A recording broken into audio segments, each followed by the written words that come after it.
How often do you consider your athlete's nutrition when they get injured? Hello and welcome to this podcast with Steve Smith. Today we're going to be talking about how we can implement better nutritional strategies to support injured athletes. So Steve, tell us who you are and what you do. Hi, Kristian. First of all, thanks for having me on. It's always good to talk to you and discuss nutrition. So as you probably guessed, I'm a sports nutritionist. Just finishing up my PhD in exercise physiology and nutrition, but essentially I'm a sports nutritionist. I work with, different athletes from cyclists, runners, triathletes, and quite a few motorsport athletes as well. Excellent. And so obviously as sports therapists, we're expected to know everything about our athletes, especially when they get injured and they come to see us. And we're often required to give them some form of advice around their nutritional strategies, how they can put themselves in the best position moving forward with an injury. So what's the evidence currently suggesting for how we deal with these athletes?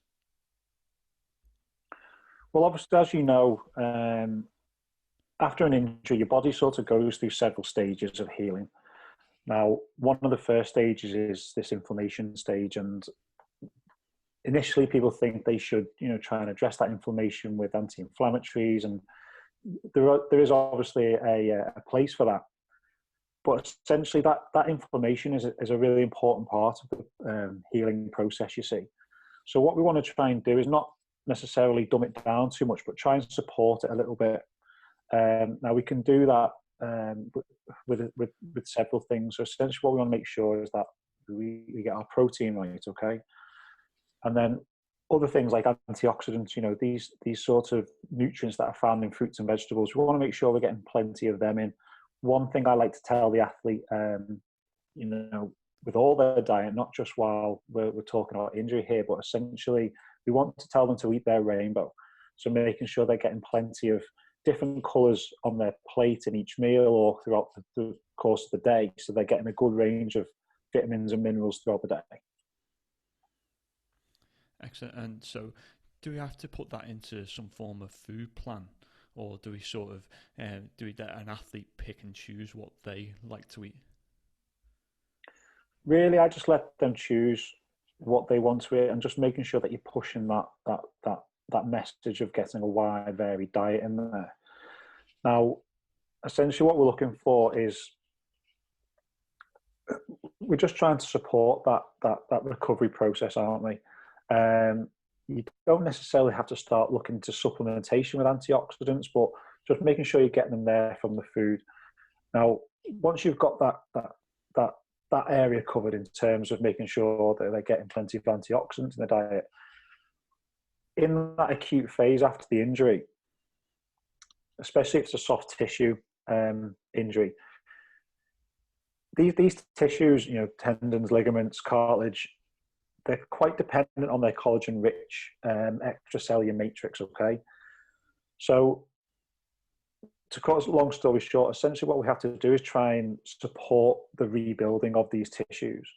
Now, essential amino acids, particularly proline and glycine, these are really important to that process. Now, any sort of really good, protein source with a wide range of essential amino acids will contain a certain amount of these amino acids.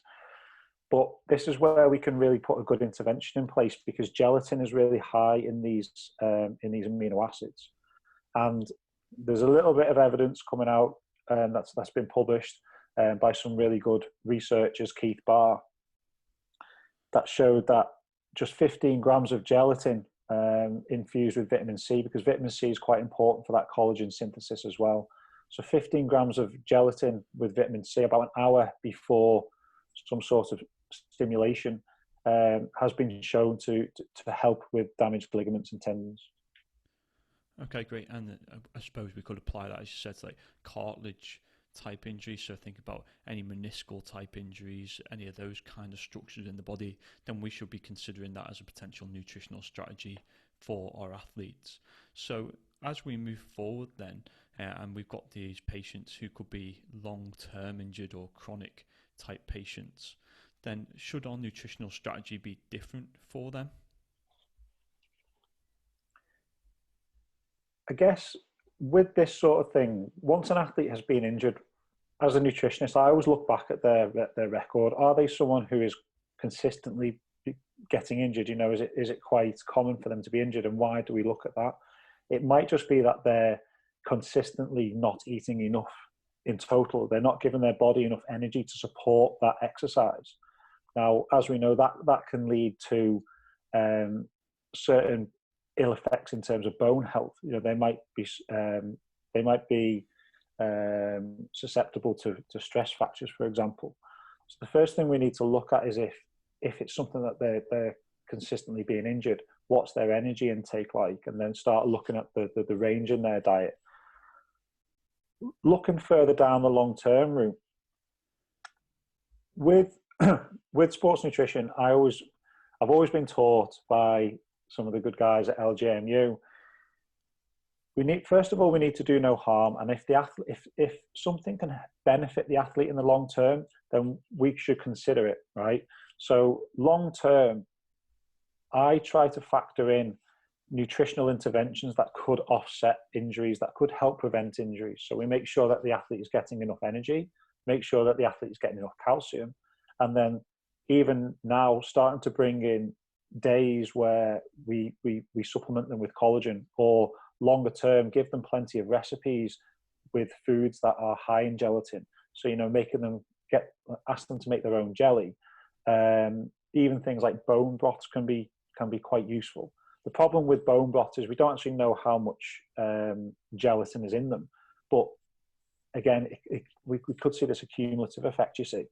So, you know, in terms of, you know, a short answer to what I've just said, again, it's not a case of, we don't know because there's no evidence there. You know, the actual research into injured athletes is very scarce. You know, there's no intervention studies because no one's going to volunteer themselves to become injured, are they? So long term, I try to periodize nutritional interventions to help prevent injury. You know, if they're going through a particularly high training load, that's when I start bringing in gelatin supplementation, maybe some calcium. Just to, you know, obviously prevention is better than cure. Great, and I think there's some important points which sports therapists can take from that. If I could ask you just 5 things that you'd ask a sports therapist to consider when assessing an athlete's nutritional intake, what would they be?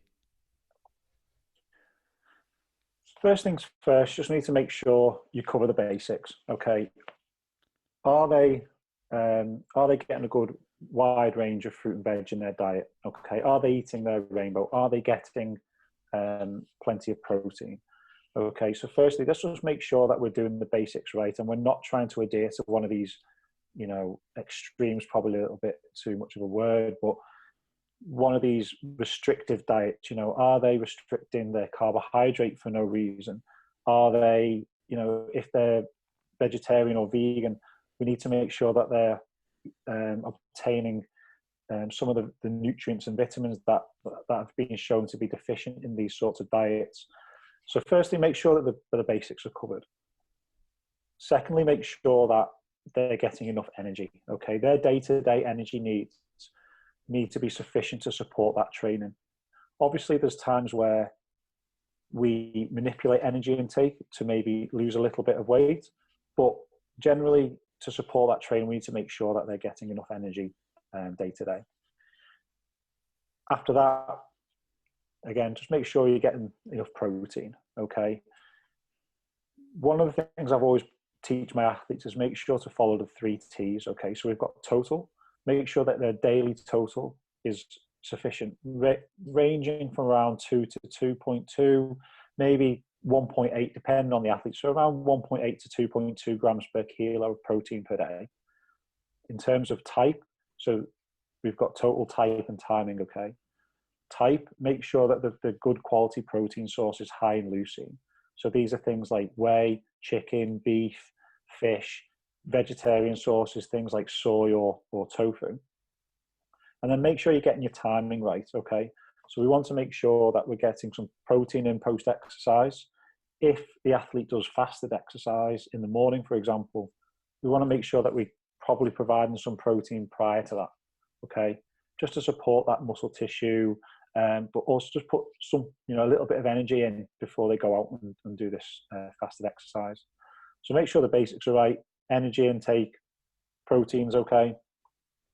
Then it's quality carbohydrates, okay, making sure that we're getting good unrefined carbohydrates, high in dietary fiber. Okay, so essentially what we just want to do there is, make sure that the athlete is getting plenty of fiber in their diet as well. Again, good healthy fat sources, making sure that we're getting plenty of fish and omega-3s in there. And then last but not least, making sure that they are getting plenty of vitamin D, vitamin K, C, and calcium. Okay, so these are just foods that can help support that collagen synthesis. Okay, so first of all, vitamin D, we've seen the evidence that the majority of people are insufficient. So make sure that's covered. And then vitamin C and collagen for that collagen synthesis, and then calcium obviously to support that bone health. Great, and there's loads of information there, Steve, and that's why I've people out to you. And obviously, sports therapists aren't expected to be nutritionists. However, they do need to have a grasp of the fundamentals of what goes on within an athlete's diet, because they might be getting athletes coming to see them who are explaining these kind of things. So that's really important information. So thank you for sharing that. If people want to reach out to you and ask you about more information, where can listeners find you? Yeah, so I'm on Twitter, Stephen Smith PM. They can email me if they want. So my business email is info@premier-wellness.co.uk. Or like I said, they can just send me a message through Twitter or Instagram as well, Stephen_Smith. Excellent, Steve. Thank you very much for being on the podcast. I'll make sure that all your contact details that you've listed there in the show notes as well, so people can find you. And obviously the members of the sports therapy community can find your supplement guide ebook in the member resources section as well. So thanks for coming on, and hopefully you have a nice evening. And you, mate. Good to speak to you.